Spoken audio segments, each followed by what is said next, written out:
우리 인사 한번 할까요? 오후에도 잘 오셨습니다. 네, 잘 오셨습니다.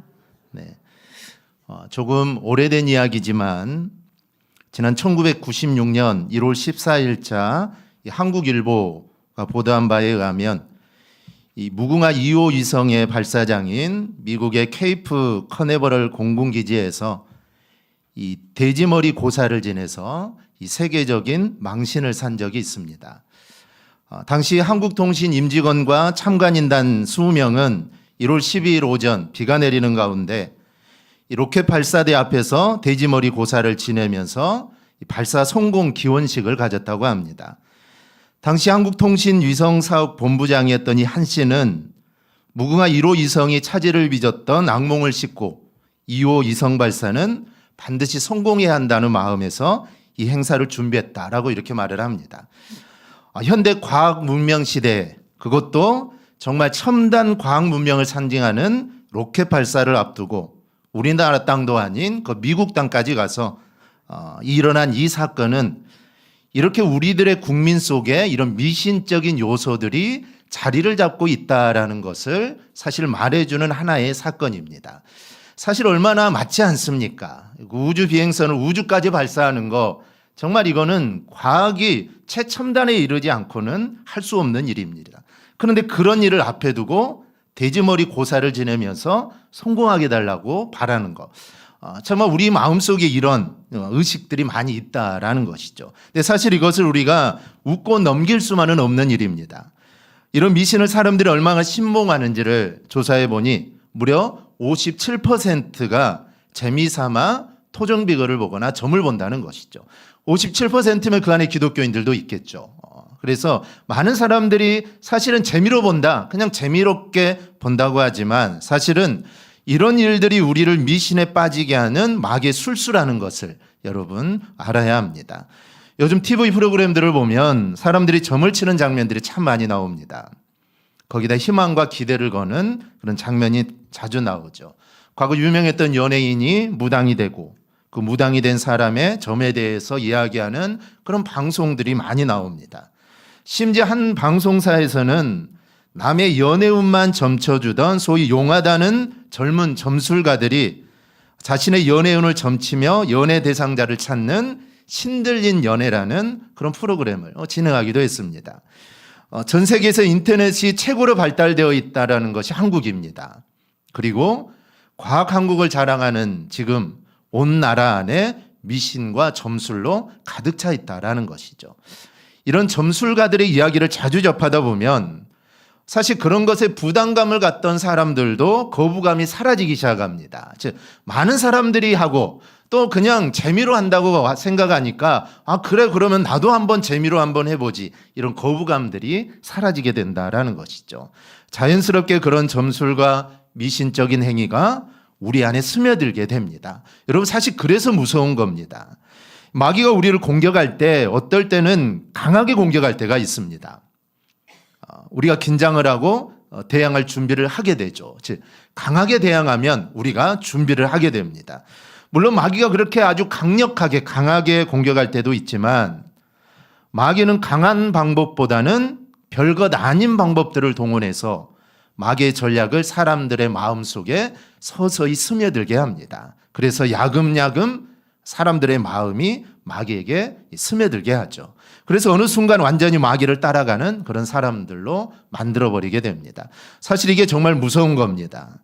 세상은 마귀가 이런 방법을 쓰기 때문에 사실 믿음으로 살기가 점점 더 어려워집니다. 이런 시대를 살아가는 우리에게 오늘 본문은 믿음을 가진 우리가 어떻게 살아야 하는가를 우리에게 말씀해 줍니다.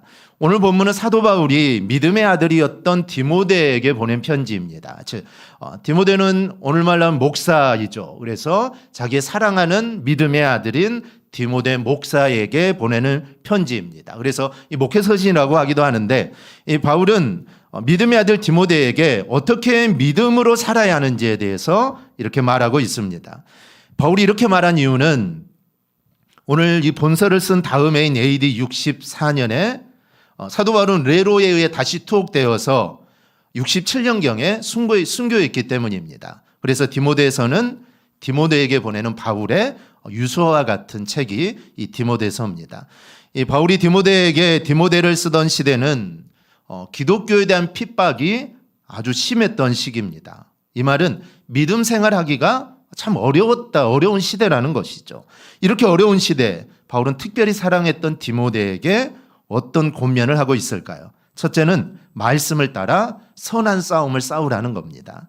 바울은 18절에서 디모데에게 전에 너를 지도한 예언을 따라 그것으로 선한 싸움을 싸우라. 여기서 예언은 바울이 전에 디모데에게 전해준 하나님의 말씀을 의미합니다. 즉, 그 말씀을 붙잡고 선한 싸움을 싸우라는 것이죠. 그 말씀대로 살라는 겁니다. 말씀대로 살아서 말씀의 영향력을 발휘하라라는 겁니다. 사람에게는 이 본능이 있습니다. 그런데 이 본능이라는 것이 죄의 영향을 받아 사실 악하게 작용을 하죠. 사실 성경은 우리에게 사랑하라고 하는데 우리는 사랑하기보다는 사실 미워하기를 더 잘합니다. 마치 청개구리와 같이 사랑하라 그러면은 오히려 미워하기를 더 잘하죠. 성경은 선을 베풀라고 하는데 우리는 받기를 더 좋아합니다. 성경은 욕심을 부리지 말라고 하는데 우리는 욕심이 앞서는 존재들이죠. 이렇게 인간의 본능은 사실 말씀과 반대로 갑니다. 그런데 성경은 이것을 죄라고 하죠. 즉, 죄는 말씀대로 살지 않는 모든 것이 죄입니다. 내가 누군가를 죽이고 도둑질을 하고 이것만 죄가 아니라 하나님 말씀대로 살지 못한 것, 즉 사랑하라 했는데 내가 누군가를 미워한다면 이미 우리는 죄를 짓고 있는 것이죠. 하나님의 말씀대로 살지 않는 것은 모두 죄라고 합니다. 근데 우리는 말씀대로 살기보다는 이 본능에 앞서는 존재들입니다. 욕심이, 이기심이 정말 앞서는 존재들이죠. 우리는 이렇지 않기를 축복합니다. 이 본문에서 선한 싸움을 싸우라는 것은 바로 이 말씀으로 나의 본능과 싸우라는 겁니다. 즉 죄와 싸우라는 것이죠. 이것은 악한 싸움이 아니라 바로 선한 싸움입니다. 누구를 해치고 누구를 죽이는 싸움이 아니죠. 그 싸움에서 이기면, 여러분, 내가 이기면 선이 드러나고 사람에게 덕을 끼치게 됩니다. 그래서 이 싸움은 선한 싸움이다라고 합니다. 로마서 14장 23절에 보면 믿음으로 따라 하지 아니하는 것은 다 죄다. 우리가 믿음으로 하지 않는 것은 다 죄다라고 말을 합니다. 그런데 이 말씀을 하신 그 바로 앞에 먹는 것, 즉 고기와 포도주에 대한 이야기가 나옵니다. 그 이야기를 하고 믿음을 따라 하지 아니하는 것은 모두 죄다라고 합니다. 이 당시 시장에 나와 있는 고기는 대부분 우상에게 제물을 드리려고 잡은 것들입니다. 그런데 잡다 보니까 이게 양이 너무 많이 남게 되죠. 그래서 그것을 가져다가 시장에 내다 팝니다. 그래서 시장에서 파는 고기들은 대부분 우상에게 바쳐졌거나 우상에게 바치려고 잡았던 고기들이 시장에 널려 있게 되죠.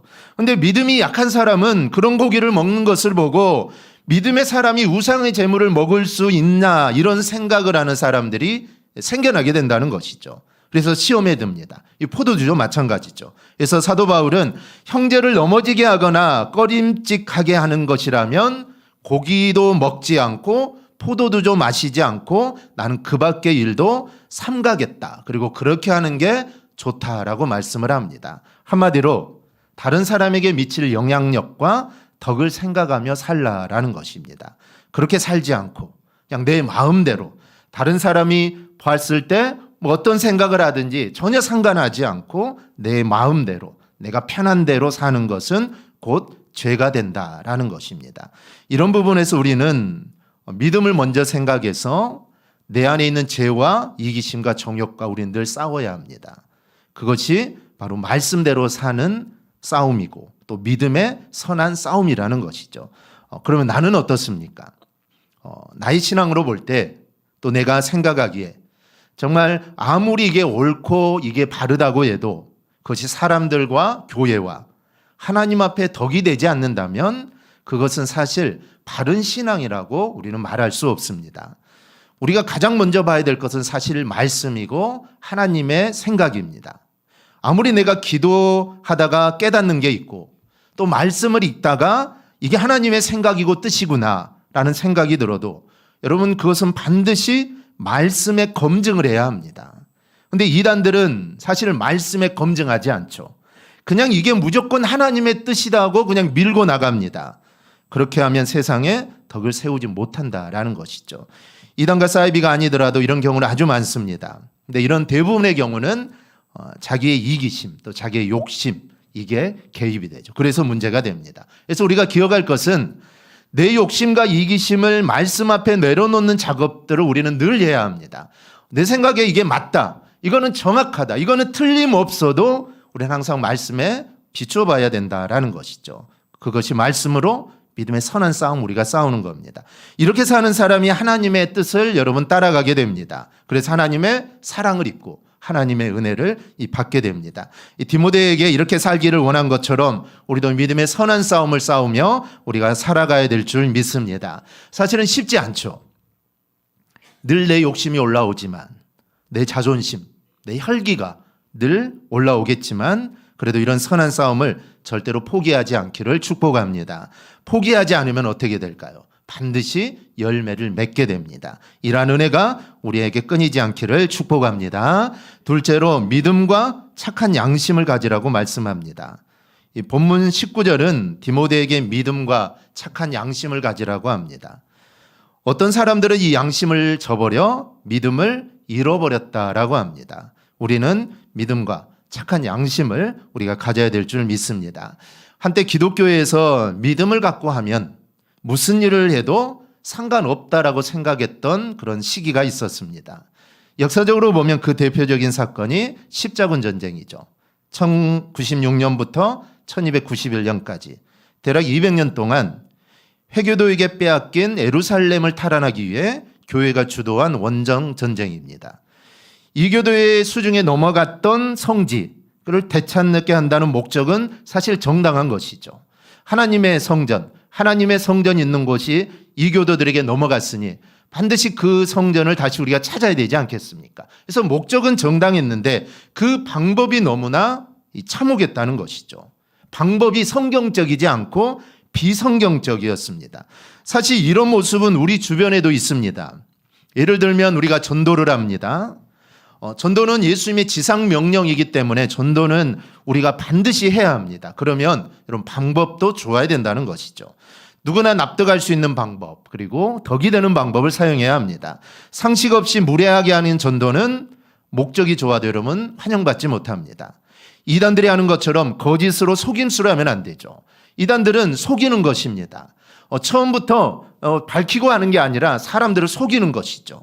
그래서 사람들은 처음에는 이게 뭔지도 모르고 들어갔다가 아니 무엇인지 모르고 했다가 나중에 알고 보니 이게 이단이었다. 그제서야 알게 된다는 것이죠. 이거 사람을 속이는 겁니다. 이단이고 사입이고 이것을 떠나서 사람을 속여서는 안 되는 거 아닙니까? 사람을 속여서 그 사람을 우리 종교의 사람으로 만든다. 이거는 잘못된 것입니다. 그러기에 이단이 나쁘다는 것이죠. 그래서 이단들은 항상 이렇게 포교 활동을 한다라는 것이죠. 기도도 그렇습니다. 기도도 너무나 아름답고 귀한 일 아닙니까? 그러면 방법도 좋아야 합니다.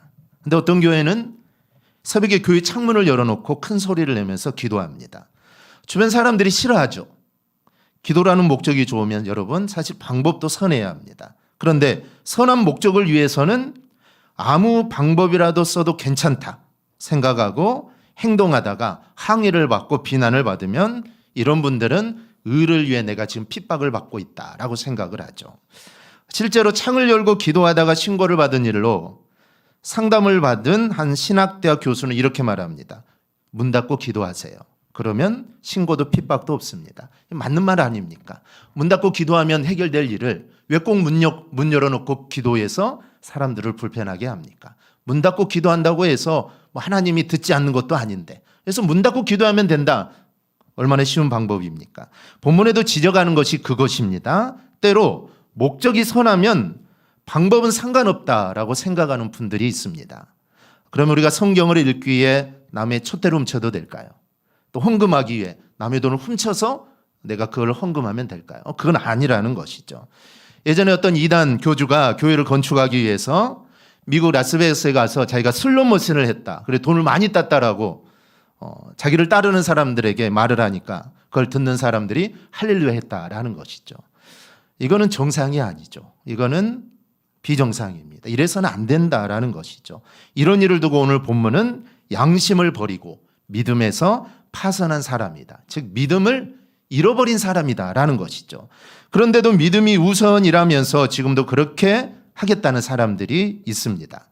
또 상황만 다를 뿐 이런 일들 우리 주변에 사실 많이 일어납니다. 그러니 믿음과 착한 양심을 너희는 가지라라는 것이죠.